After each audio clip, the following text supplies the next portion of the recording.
West Coast Cookbook and Speakeasy with Chef Justice Putnam. Netrootsradio.com.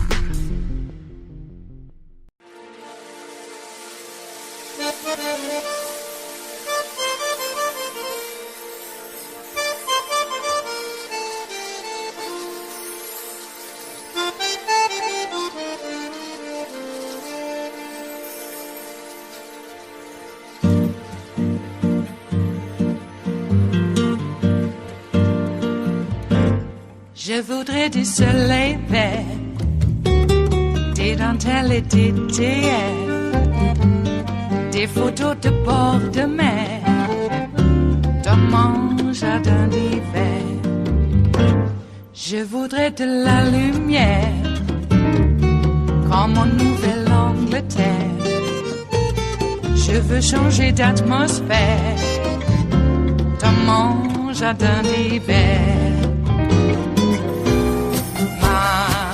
Ma fleur sous la pluie de novembre, tes mains qui courent, je n'en peux plus de t'attendre.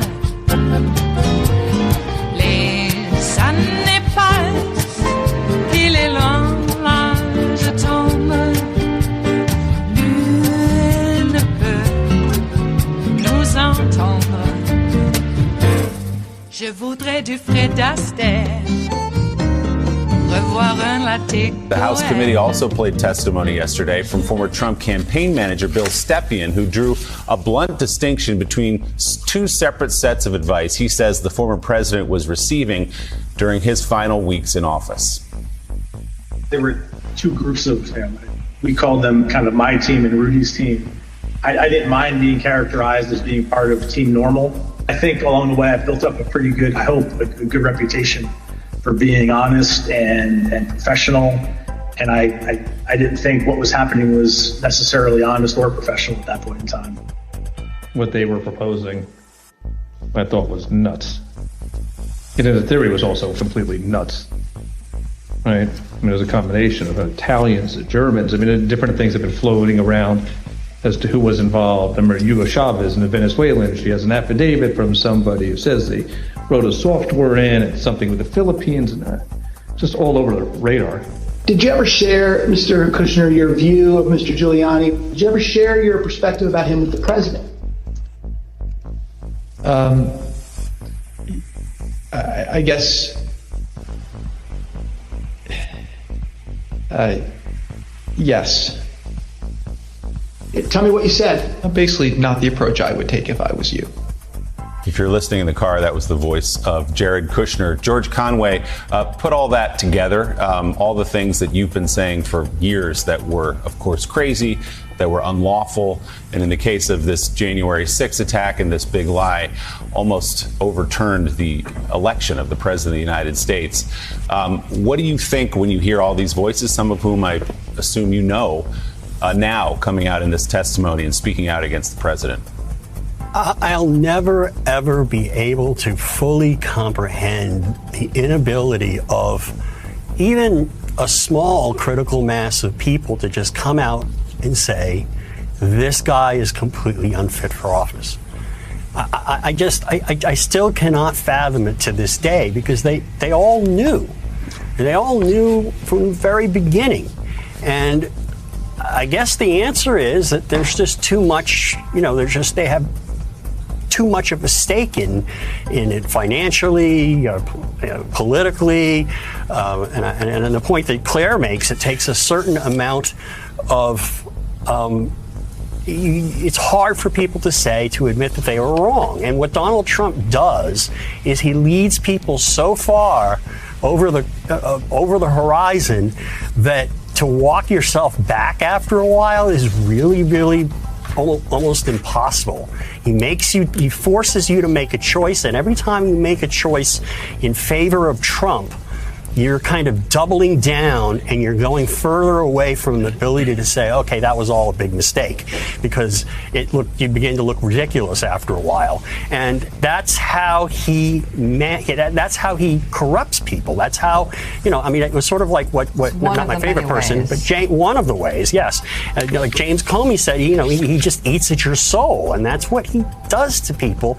And it still, to this day, astounds me, even though we've been watching it for 4 years, and it's a phenomenon that is almost like a law of physics. Yeah, but George, this is what I never understood. Meek and I knew him. Everybody knows that we knew him for a very long time. Early on in the 2015 campaign, whenever we talked, it'd be like, you can't insult John McCain. You can't insult this. You can't, when you go, you can't insult a war hero. You shouldn't be going after the press. You shouldn't be attacking Megyn Kelly. You shouldn't be attacking, just whatever. You shouldn't be, saying what you say about me. You shouldn't, whatever. And it moves on. Right. And much was made of that. And then I remember the morning, specifically December 3rd, 2015. He comes on and he talks about the Muslim registry, and I say on the air that day, I can never support this guy. Ever. There's no way I could ever vote for this guy. There's no way I could ever support this guy. This is Germany, 1933. And for the record, this was during the campaign. Right. This was... This was 2 or 3 months before the primary. Now, I'm not saying that to say, oh, gee, I'm great. I'm saying that to say it's pretty damn simple. It's pretty damn black and white. And I understand what you're saying, but you obviously you talk to this guy as well. But what shocks me is there are no lines for any of these people. There certainly are lines for a group of former Republicans who just said, no, I can't do that. No, I can't go there. But George, I understand that some people are so desperate to be around him, so desperate to have power, that they're going to do whatever they can to stay on board. But people that you and I grew up with, people that you and I worked with, my God. Yeah. Why weren't there ever any lines? It's hard. Because it's just hard to explain. If you look at his behavioral characteristics, and once you fully accept, and it's easy to sort of deny at first. I thought that at some level, I thought he was a human being who would ultimately conform in some manner to what a president could be. I was complete self-deception, but I thought that at first, and then I began wondering, well, why can't he do it? And then I realized there's just a pathological impossibility of him doing it. And then when you started to look at it and you realize it is black and white, as you say, then you start thinking he does everything that you tell your children they shouldn't do. Lie, cheat, and steal, and badmouth people to aggrandize himself and brag, and all of these characteristics of a complete lack of honor, honesty, decency. He's everything you should be telling your kids not to be. And yet, he has the Christian evangelical right in his pocket. He has millions of Republicans who, as you say, Joe, they're people like you that you and I know, and yet they refuse to accept the reality of who he is. They refuse to, they just basically say, they'll say something like, oh, well, all politicians lie. It's like, well, no. He's the world record leader in history of the most documented liar in history, I'm sure, given his pervasive lying and the degree to which it's been recorded by modern means of media. So you have to, in other words, he leads people into massive denial, and once you get past a certain point, I guess it's hard for people to come back and say, I was wrong, because you made the wrong turn about 50 times or 100 times by the time we get to today. That's the best way I could characterize it. Denial is kind. I mean, there are some people he preys upon weak people who have weak character. Right. There are names I could say right now that he knows he can sort of get something on, and then he controls them. It is Tuesday, the 14th of June of 2022, and you are in West Coast Cookbook and Speakeasy. I am your chef de cuisine, Justice Putnam. Gunner the English Bulldog is our snoozing sous chef, and our daily special is Tarrytown Chowder Tuesdays. You know that a small scant dash, a mere pinch of hot smoked Hungarian paprika will make all the difference in the world. It always has, and it always will. All right, how's your Spicy Tuesday doing? Well, did you listen to the hearings yesterday during this show? At least part of the hearings was during this show. And I caught up, and I'm still a little confused. Is it Liz that wants to bring a criminal referral and Benny does not? Or is it, I haven't figured out which one is which. I just came across something when I got up, and I wasn't quite caffeinated yet, but it said, I thought it said that there will be no criminal referral from the January 6th committee. And then I heard from one of my followers that Liz has to win this fight. Liz Cheney has to win this fight. And I was thinking, it's Liz that wants to bring the criminal referral, and Benny doesn't. And then I read elsewhere that the reason for it is because there are some Democratic analysts who believe that if we were to indict Trump for crimes committed, that would look too political. Oh, really? Well, and I suppose the DOJ won't do it either because it'll be too political. Is that one of those OLC memos that we always hear about after the fact? Oh, there was a secret OLC memo that stipulated when a mobbed up Russian money launderer, treasonous, seditionist insurgent, that's packing a lot in, commits a crime while president, you can't indict them for the crime because it would just bring our institutions down. Really? I think the mobbed up Russian money laundering crook has done quite a bit to destroy our institutions. Thank you very much. And all of his hangers-ons. And if they aren't hangers-ons, they become hangers-ons because they don't want to feel the wrath of Trump and his army. Did you hear that the cops in Idaho, Coeur d'Alene, that busted those Proud Boys out of that U-Haul truck, every single one of them have been doxxed. And they've been getting death threats on their personal phones at home with their kids answering the phones. I guess people are going to start locking their doors in Coeur d'Alene now, huh? Yeah, we live in a small town. We don't have to worry. Yeah. So step in the wrong direction just a little bit. I mean, look what happened to that election official, I believe it's in Pennsylvania. Was it Pennsylvania or Michigan? I can't remember.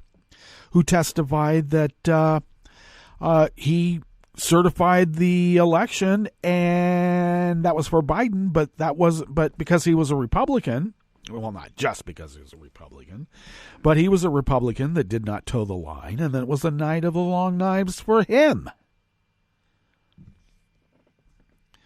So when I call this group of Republicans Nazis, there's a reason for it. The Proud Boys, yes, I know they are white nationalists, but they don't just hate people who are of a different color. Please. They are Nazis. These Patriot Front's idiots are Nazis.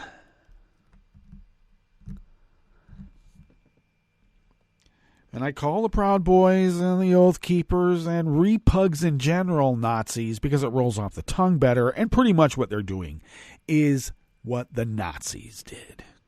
Right down to their Night of the Long Knives. Right down to a Reichstag fire. The commies did it. We gotta throw away all of our rights and throw people in gulags, except they call them what? They didn't call them concentration camps. Okay. Or maybe they did. But they were concentrating a lot of humanity into a small little space and then, I don't know, rubbing them out. Okay, and the good Americans, the good Republicans will be just like the good Germans of old. We didn't know anything was bad going on. Sure, we knew about all those icebox baby gulags, but they created a lot of jobs. And once you got something that's creating a lot of jobs, it's hard to let it go. I love how the argument is, we can't afford to keep liberal democracy alive. People need more money in their pocket. Oh, really? I will feel so rich not having any freedoms. Okay. Well, let us get into what we have curated for you today, because we do have something curated. And, of course, at the top, I know it was George Conway on Joe. But Trump does everything you tell your children not to do. Everything. And more on the rest of the menu in the Bistro Cafe part of West Coast Cookbook and Speakeasy. Major crypto bank Celsius put a freeze on withdrawals that sent major currencies down, perilously down, and they're still going down. A children's story hour at a California Bay Area library was disrupted by the Proud Boys, prompting local authorities to launch a hate crime investigation. Libs of TikTok did that. Also for the Coeur d'Alene gathering as well. Just letting you know. And Amazon calls the cops and illegally fires workers in its attempts to stop unionization nationwide. After the break, we move to the chef's table, where UN High Commissioner for Human Rights Michelle Bachelet said she will not seek a new 4-year term. And the European Space Agency Star Survey has revealed a celestial treasure trove. Well, then I guess the Southern Cross marks the spot. All that and more on West Coast Cookbook and Speakeasy. Bon appetit.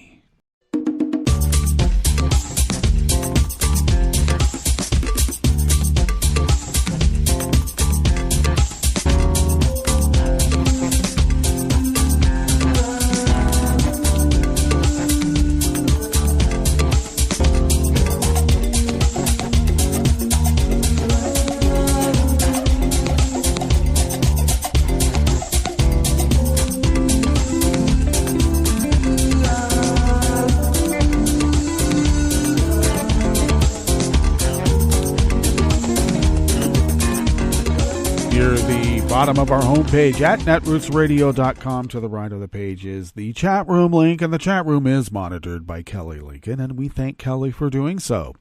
To the left of that chat room link, across the page, near the bottom of that homepage that we call our homepage at netrootsradio.com, is the link to our Patreon page. And do become a recurring Patreon of Netroots Radio. It helps us. And we do need the money. So if you could send us what you might spend on an espresso-type coffee drink once a month, it will help us pay our bills. And then we can continue this resistance against those dark forces arrayed against not only the United States of America, but representative democracy worldwide. Thank you for your generosity. If you would like to follow Netroots Radio on Twitter, do so at Netroots Radio, and we thank Tom for doing so in terms of taking care of that Twitter feed. Thanks, Tom. Follow me on Twitter at Justice Putnam.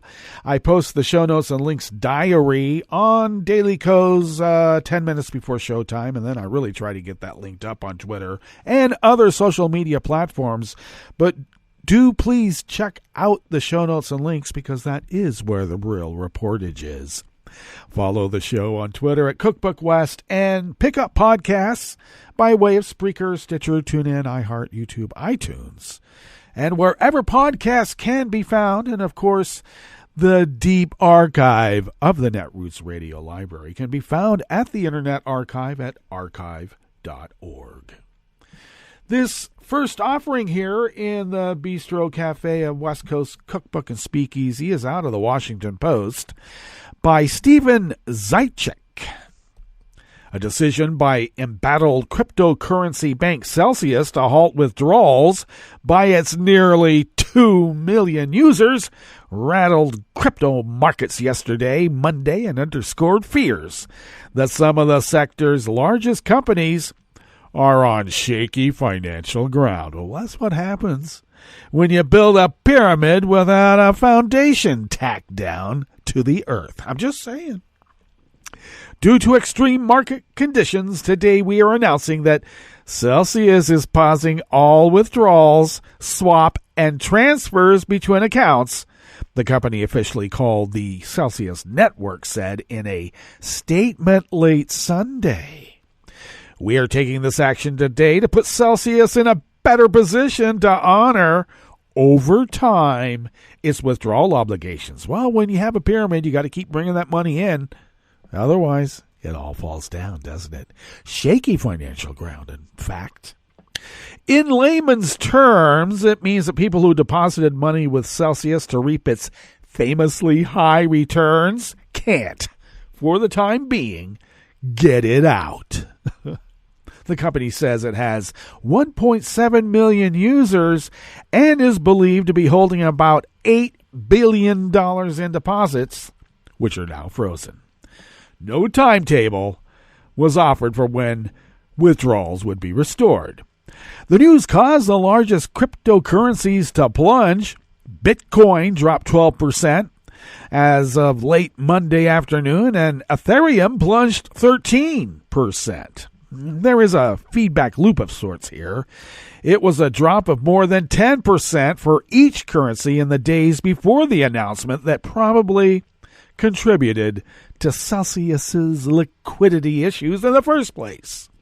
Overall, Bitcoin is down 23% in the last 5 days, while Ethereum has plummeted 30% during that time.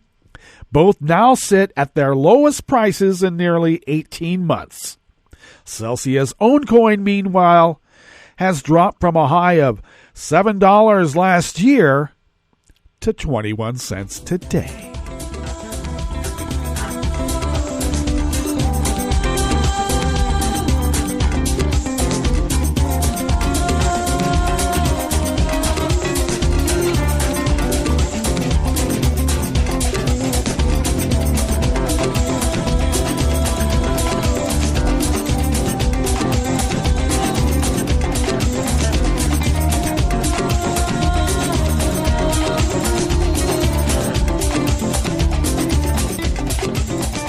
Kim Bellware, also of the Washington Post, brings us this next offering here in the Bistro Cafe of West Coast Cookbook and Speakeasy, Tarrytown Chowder Tuesdays. A children's story hour at a California library was disrupted by several members of the Proud Boys, prompting local authorities to launch a hate crime investigation as LGBTQ and anti-extremism advocates warn that such threats by far-right extremists are intensifying. Roughly 25 miles from San Francisco across the East Bay, the San Lorenzo Library was hosting Drag Queen Story Hour when a group of 5 men interrupted the event and began hurling homophobic and transphobic insults at attendees, including the drag performer known as Panda Dulce. Drag Queen Story Hour, where performers read books to children, takes place in a part of the library where any of the community can hold a meeting. The men were described as extremely aggressive, with a threatening, violent demeanor, causing people to fear for their safety. In addition to the hate crime probe, authorities have also launched an investigation into whether the Proud Boys' actions annoyed or harassed children, which is a violation of the penal code. Detectives are still investigating. They were expected to hand over any evidence to the district attorney, who will determine whether hate crime charges should be brought against the Proud Boys, a far-right group with a history of violence. With the Bay Area being the epicenter of the Pride movement, LGBTQ events are often uneventful and go off without a hitch. As far as hatred and being a focal point, they've not seen that in years past, and this is kind of new, spokesman for the community said. He also noted that the Proud Boys members who disrupted the reading on Saturday were not believed to be from the San Lorenzo community.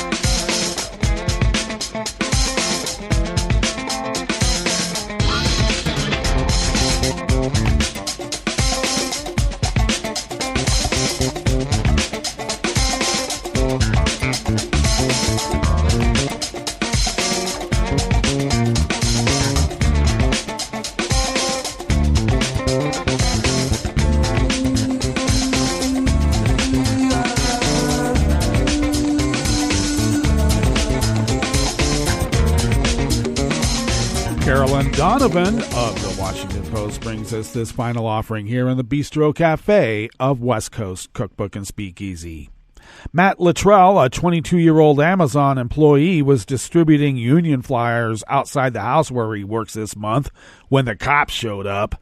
An Amazon manager had called the sheriff's office in Campbellsville, Kentucky that afternoon to report that protesters trying to start a union were trespassing on company property.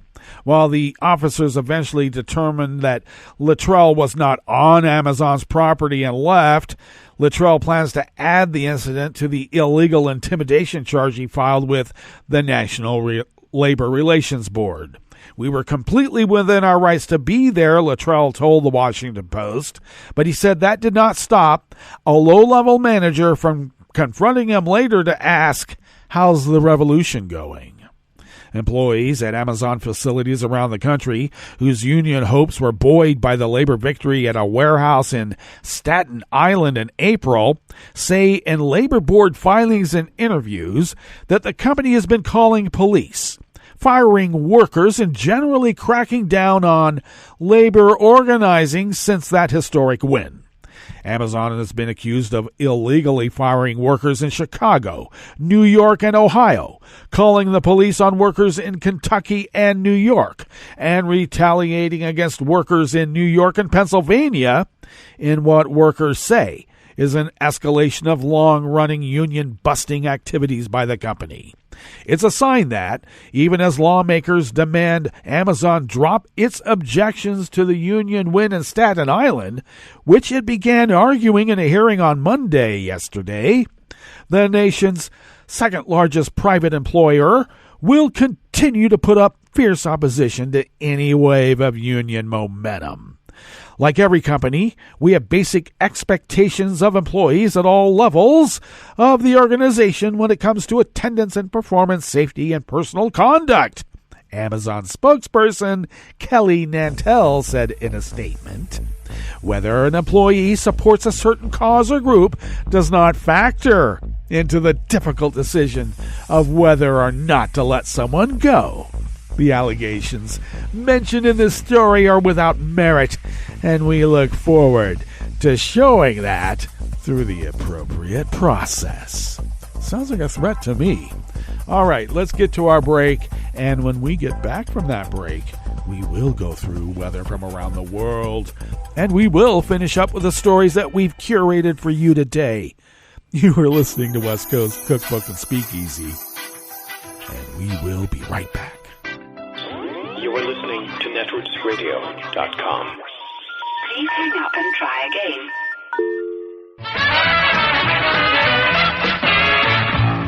From a point at sea to the circles of your mind, a new force is at work for planetary transformation.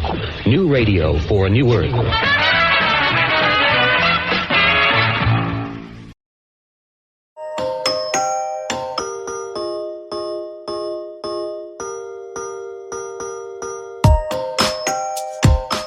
Hi, and welcome to COVID Quickly, a Scientific American podcast series. This is your fast-track update on the COVID pandemic. We bring you up to speed on the science behind the most urgent questions about the virus and the disease. We demystify the research and help you understand what it really means. I'm Tanya Lewis. I'm Josh Fishman. And we're Scientific American's senior health editors. Today, we'll explain how to interpret COVID deaths among vaccinated and unvaccinated people. We'll discuss why so few people are getting booster shots. Plus, the latest news on new vaccines. In the last few months, a fair number of people who died of COVID were vaccinated. Yet studies showed vaccination protects people, especially from severe illness. And this seems like a big contradiction. Are these studies wrong? Josh, it's a common misconception that because vaccinated people can get and occasionally die from COVID, the vaccines must not work. But you need to understand the context. Our graphics editor Amanda Montañez and I published a story on this. We used CDC data from a subset of U.S. jurisdictions that have tracked vaccination and booster status and COVID deaths for people 12 and older. In March, among people vaccinated with just the primary series, that is 2 shots of Pfizer or Moderna or 1 shot of J&J, there were 143 deaths, and there were 383 deaths among unvaccinated people. Okay, but that still seems like a lot of deaths among vaccinated people. What am I missing here? Well, these figures don't take into account the incidence rate. In other words, the number of deaths divided by the total number of people who were vaccinated or unvaccinated.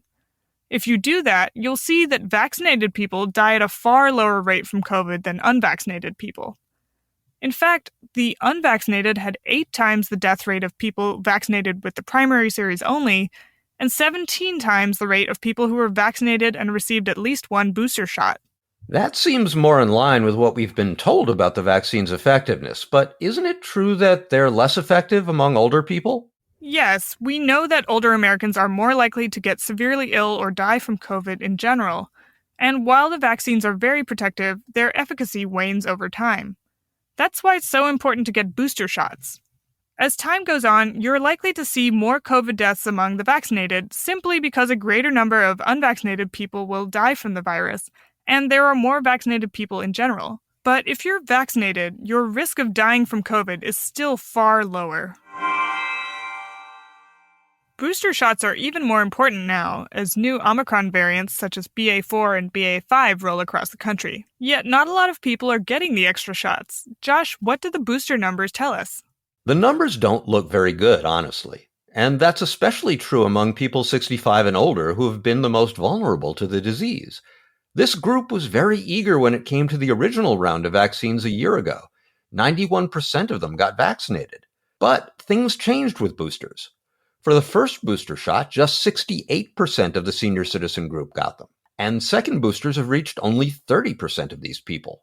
That's distressing, since this is such a high-risk group. About 3/4 of the deaths in the U.S. have been among senior citizens, right? Yes, and it's frustrating because boosters really reduce their risk. Antibodies against the virus drop to lower levels 4 months after the primary shots, and protection wanes along with them. But a booster turns things around. A study of the Pfizer and Moderna vaccines among older people showed that a booster shot reduced the risk of hospitalization by more than 60%. The booster lowered the chances of death by between 75 and 79%. So that begs the question, why don't older people get these protective extra shots? There seem to be a number of reasons, Tanya, and one of the big ones is that officials are not making boosters easily available, in contrast to what they did with the original vaccines. Remember the government pushed out the first vaccines to nursing homes? Large-scale vaccination clinics popped up all over the place in sports stadiums and schools and other places, supported by FEMA and other federal agencies. Many of these clinics were near public transit for ease of access, and there was a huge public messaging blitz. That just hasn't happened with boosters, either for the third or fourth shot. Eric Topol, director of the Scripps Research Translational Institute, told me the CDC really didn't promote boosters for months. The agency merely said that people had an option to get them. Topol says the CDC needed to be much more emphatic and state that people should get the shots because they're essential protection. He's very critical of this lapse and says that the messaging was badly botched. That doesn't sound good. Were there other problems? There were. Nursing homes have been using the same services they used to deliver flu shots, and those are spottier. There are no big clinics, no big ad campaigns. People have to sign up for booster shots at pharmacies, and the online registration there can be very confusing. So awareness is lower and access is harder. So are there ways to get past these obstacles? There are places that have done well with boosters, and they show what works. Minnesota, for instance, has the highest first booster percentage in the country at 83%. Dakota County in the state has done exceptionally well, reports Kaiser Health News. It hired an agency that brought boosters to nursing homes. The county also ran clinics at lunch and in the evenings. It used money provided by Congress to purchase a mobile vaccine van, which traveled to different neighborhoods. Health workers walked through those neighborhoods, answering questions about the importance of boosters and building awareness. The county also used federal pandemic funds to give people $50 vouchers for the shots, which helped cover costs for those who had to pay to travel to get to a clinic. Now it's time for efforts like this on a national level, Topol says. Boosters need a big push, and he told me what the message should be, firmly and strongly. This shot could save your life. There's more vaccine news, too. The Food and Drug Administration's Vaccine Advisory Committee voted nearly unanimously last week to authorize another COVID vaccine made by the company Novavax. The new vaccine, which uses a more conventional preparation based on proteins from the virus instead of genetic material, joins Moderna's and Pfizer's mRNA vaccines and Johnson & Johnson's adenovirus vaccine.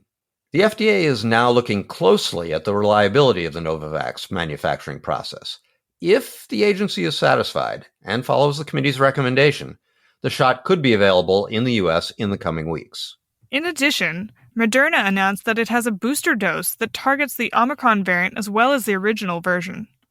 That booster produced a better antibody response than the original version alone. They did not test how well it actually protected against disease, though. The company said it will give this data to the FDA and hopes the Omicron booster will be ready in early fall if authorized. The agency also plans to have a meeting at the end of June to decide which variant should be included in coming boosters. Their hope is to keep up with this ever-evolving virus. Now you're up to speed. Thanks for joining us. Our show is edited by Jeff Del Vicio and Tulika Bose. Come back in 2 weeks for the next episode of COVID Quickly, and check out Siam.com for updated and in-depth COVID news.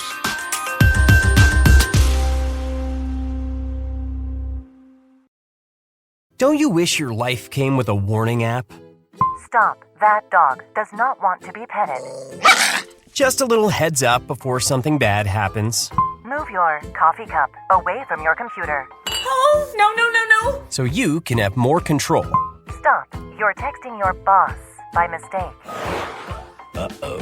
Well, life doesn't always give you time to change the outcome, but prediabetes does. With early diagnosis and a few healthy changes like managing your weight, getting active, stopping smoking, and eating healthier, you can stop prediabetes before it leads to type 2 diabetes. It's easy to learn your risk. Take the 1-minute test today at doihaveprediabetes.org. Warning, the cap is loose on that ketchup.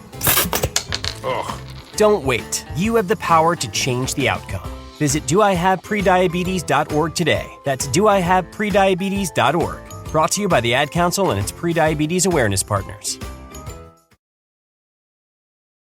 This program is presented by the Centers for Disease Control and Prevention. Good eating habits developed in childhood can last a lifetime, but getting children to eat their fruits and vegetables is a common problem. Eating them adds important nutrients, helps control weight, and reduces the risks for many serious illnesses. Children in the U.S. are eating more fruit. However, 60% of children get fewer fruits than recommended, and 93% don't get enough vegetables. Child care, schools, and school districts can help change this by meeting or exceeding federal nutrition standards for meals and snacks, including fruits and vegetables wherever food is offered, and helping children learn about and taste fruits and vegetables. At home, parents can eat a variety of fruits and vegetables with their children and provide them as snacks, even if it takes many tries. Also, parents can include their children when shopping for, growing, and preparing fruits and vegetables. To learn more, visit cdc.gov/vital signs. For the most accurate health information, visit www.cdc.gov or call 1-800-CDC-INFO. This program is presented by the Centers for Disease Control and Prevention.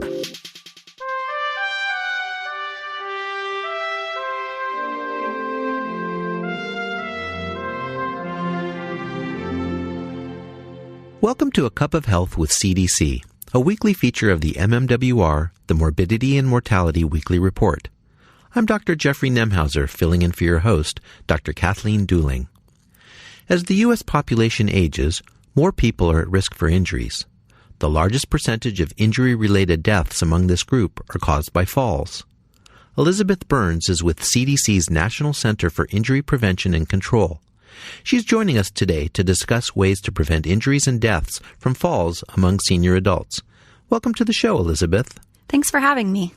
Elizabeth, what are some of the more common consequences when a senior adult falls? Well, first, it's important to note that falls are incredibly common. More than 1 in 4 older adults will fall in a given year. Common consequences include loss of independence and an increased fear of falling, as older adults are afraid to do the same kinds of activities they were doing before. And this can actually lead to more falls, as older adults have less strength in their lower body. Common consequences include hip fracture and traumatic brain injury. And ultimately, in 2016, almost 30,000 older adults died because of a fall. So are falls more common in men or in women?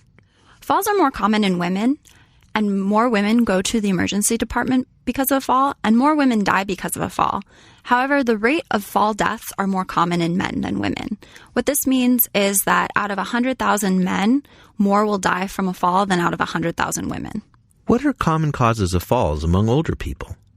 Getting on and off the toilet and getting in and out of bed are common causes of falls.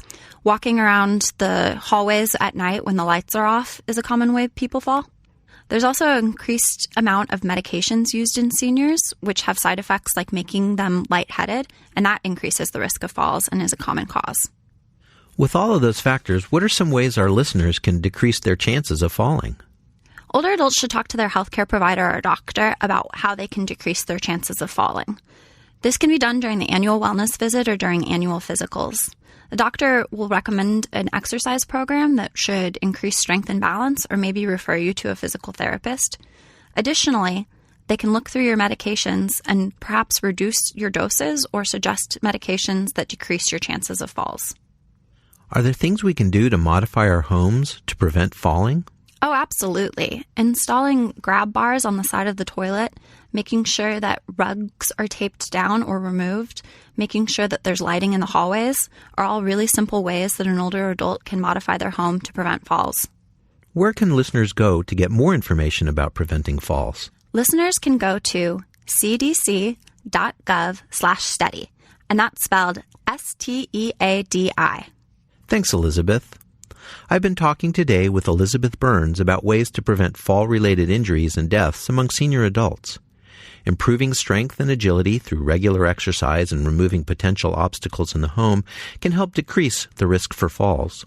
If you or a loved one is older and struggle with mobility, talk with a healthcare provider about ways to decrease the risks for fall-related injuries and death. Until next time, be well. This is Dr. Jeffrey Nemhauser for A Cup of Health with CDC. For the most accurate health information, visit cdc.gov or call 1-800-CDC-INFO. Hi, it's Tom.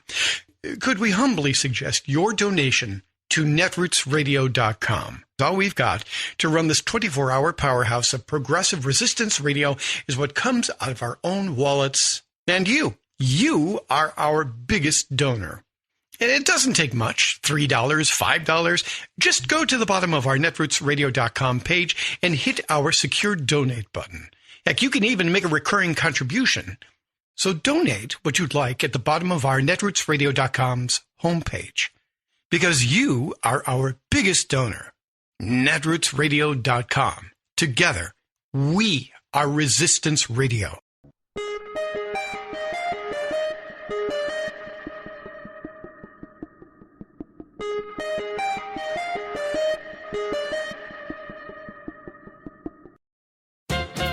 It's over. Biden's numbers are in the ditch. Democrats are doomed, called the priest. These are Democrats talking. Even before November's congressional elections are run, many conventional-thinking Democratic operatives are surrendering to a presumed Republican sweep. You don't need a political science degree to know that if you start out announcing that you'll lose, chances are you will. After all, who wants to vote for a party that shows no fighting spirit, no confidence in the appeal of its own ideas? What's happening here is that the party's top leaders have decided their candidates can't win in rural areas and smaller factory cities, so they've quit trying. Worse, they blame the voters, claiming that Trumpism, Fox News BS, and culture war nonsense have poisoned the minds of people, quote, out there. Thus, party leaders have retreated from the countryside to focus entirely on big urban areas. Democratic congressional leaders even killed their rural outreach programs, and the party's chairman in 2018 meekly declared, "You can't door knock in rural America." Actually, sir, you can. And if you choose to abandon this working-class constituency, surprise, it will abandon you.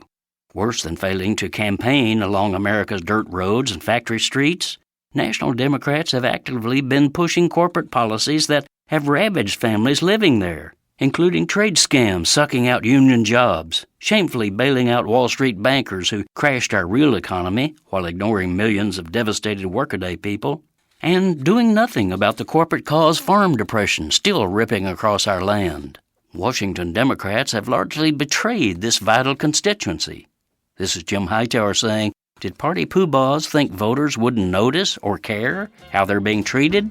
If we want them back on our side, then let's go to them and get back on their side.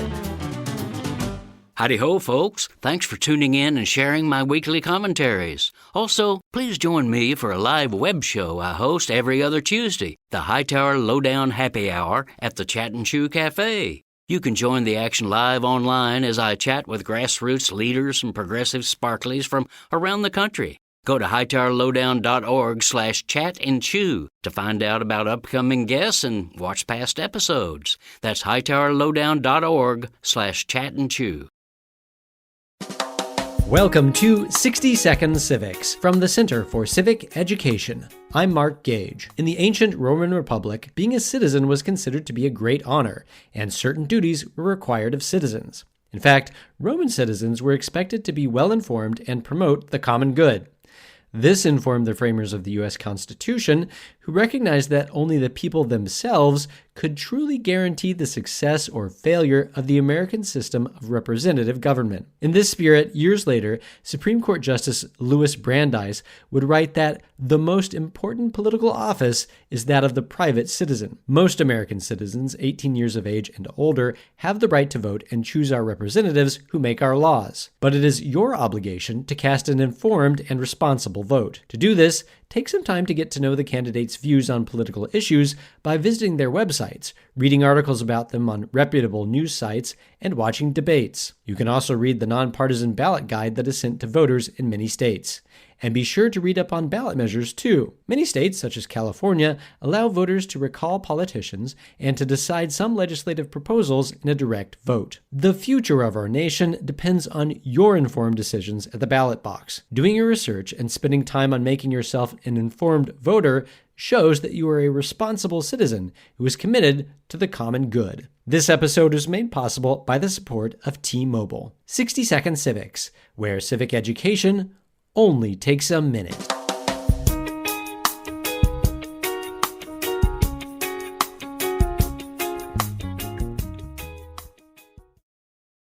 I'm Rick Smith, and this is Labor History in 2.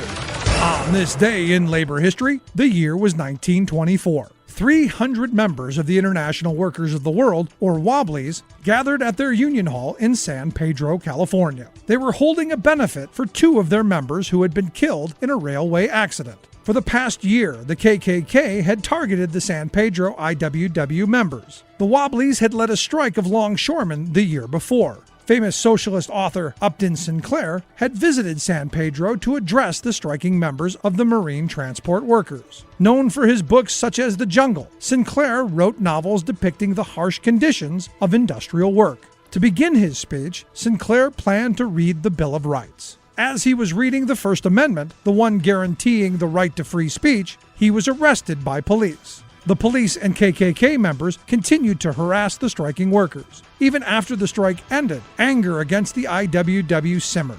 That anger boiled over when KKK thugs stormed the benefit meeting, beating IWW members. They tarred and feathered some. They also flung scalding hot coffee at 2 children, who had to be hospitalized due to their injuries. A photographer who captured images of the injured children wrote a description of the events. Andrew Kruglis, age 9. Is in serious condition, he was the first one out of the hall. As the fiends came rushing in, Andrew ran as fast as he could for a block when overcome by a man in blue who threw a pot of boiling grease on his bare legs. In addition to the injuries caused, the raiders also destroyed the contents of the Union's Hall. The violence at San Pedro was just one chapter of ongoing harassment against IWW organizing up and down the West Coast. Labor History in 2 brought to you by the Illinois Labor History Society and The Rick Smith Show. For more information, go to laborhistoryin2.com, like us on Facebook, and follow us on the Twitters at Labor History in 2.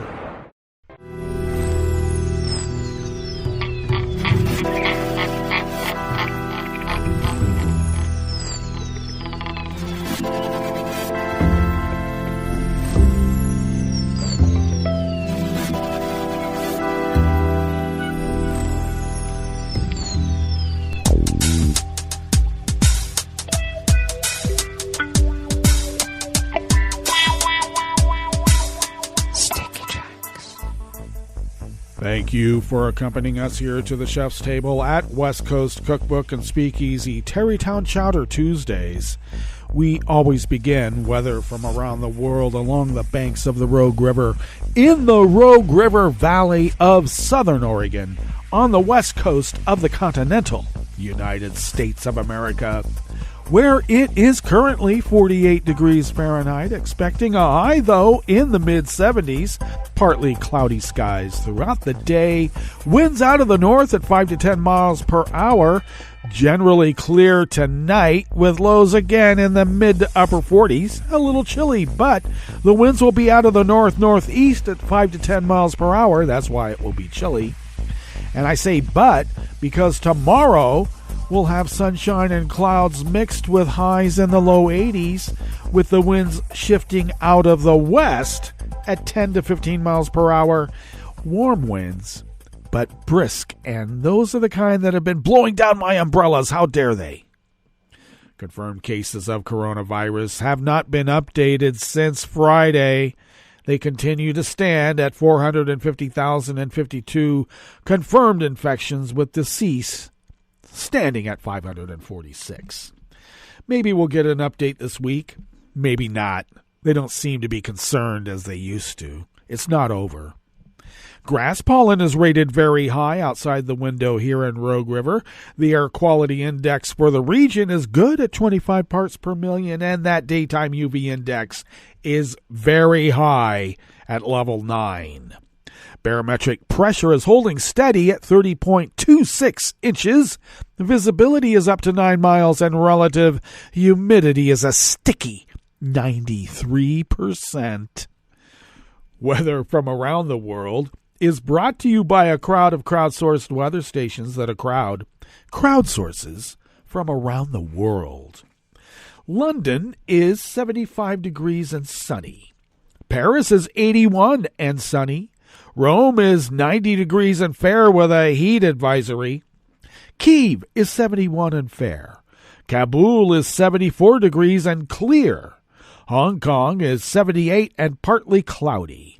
Tokyo is 60 degrees with showers in the vicinity. Sydney, Australia is 50 degrees and clear. San Francisco, California is 61 and sunny. And New York is a pleasant 74 degrees Fahrenheit and fair.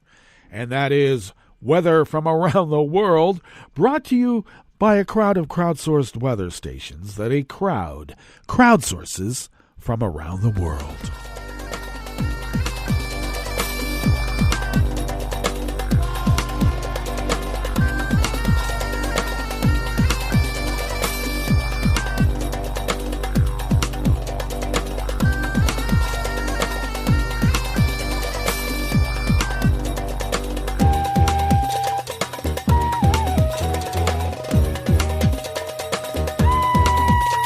Jamie Keaton of the Associated Press brings us this first amuse-bouche here at the Chef's Table at West Coast Cookbook and Speakeasy.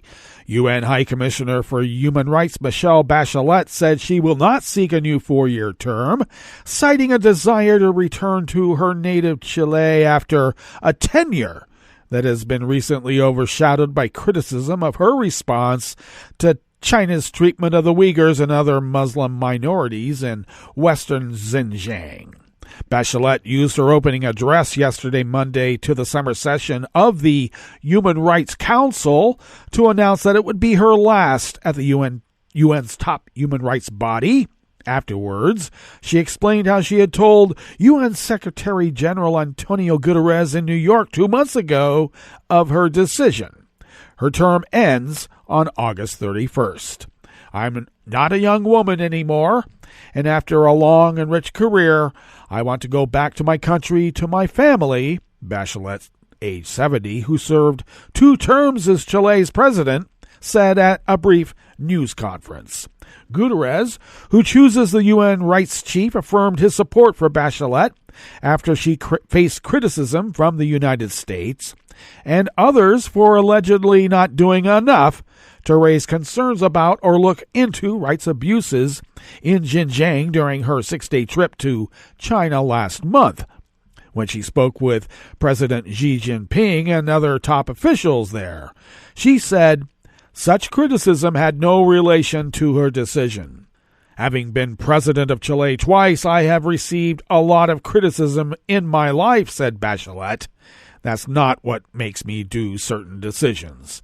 In a statement, Guterres praised Bachelet's relentless service to the United Nations in the job.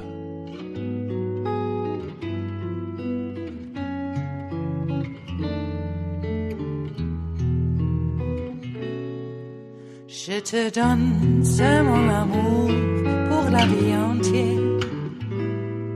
La promesse de me trouver à tes genoux. Aussitôt que tu m'appelles, rester toujours fidèle. C'est tout, c'est tout.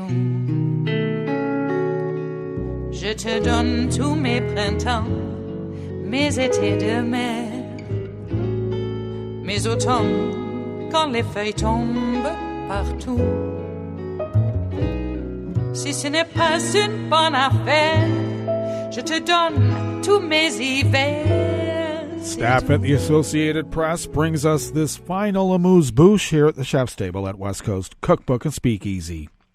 The European Space Agency released a trove of data on almost 2 billion stars in the Milky Way, collected by its Gaia Space Observatory in an effort to create the most accurate and complete map of our galaxy. Astronomers hope to use the data to understand better how stars are born and how the Milky Way evolved over billions of years. The new data includes new information such as the age, mass, temperature, and chemical composition of stars. This can be used, for example, to determine which stars were born in another galaxy and then migrated to the Milky Way. Gaia was also able to detect more than 100,000 starquakes, which the European Space Agency likened to large tsunamis that ripple across stars. They appear to make the stars blink and allow scientists to deduce their density, interior rotation, and inside temperature. Although it has only collected information on about 1% of the Milky Way stars, the Gaia mission is already providing the basis for about 1,600 scientific publications a year. Well, that brings us to the end of our broadcast period for the day, but you do know Netroots Radio broadcasts on, and we will meet up tomorrow for Smothered Benedict Wednesdays. So do stay tuned to Netroots Radio all day and all night for all the breaking news as it breaks, and we will meet up here tomorrow, right here in West Coast Cookbook and Speakeasy. Bon appetit.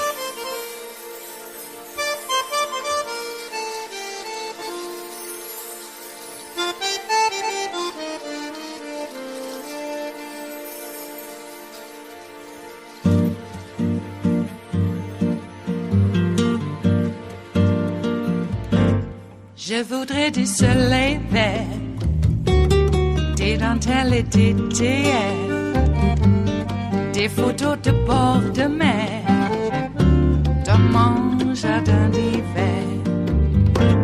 Je voudrais de la lumière, comme en Nouvelle-Angleterre. Je veux changer d'atmosphère, dans mon jardin d'hiver. Robe à fleurs sous la pluie de novembre, tes mains qui courent, je n'en peux plus de t'attendre.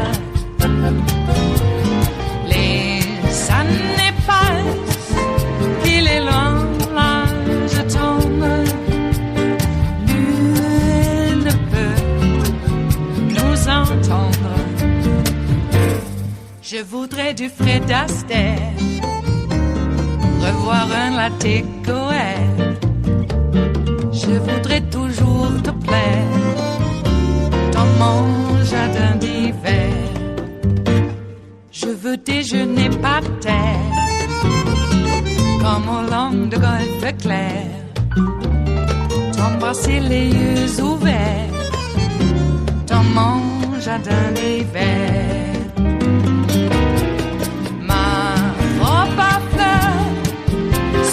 Pluie de novembre, tes mains qui courent, je n'en peux plus de t'attendre. Les années passent, il est loin, là je tombe. Nul ne peut nous entendre. Ba-da-da-dum-di-da-dum. Ba-da-da-dum-di-da-dum. Ba-da-da-dum-di-da-dum.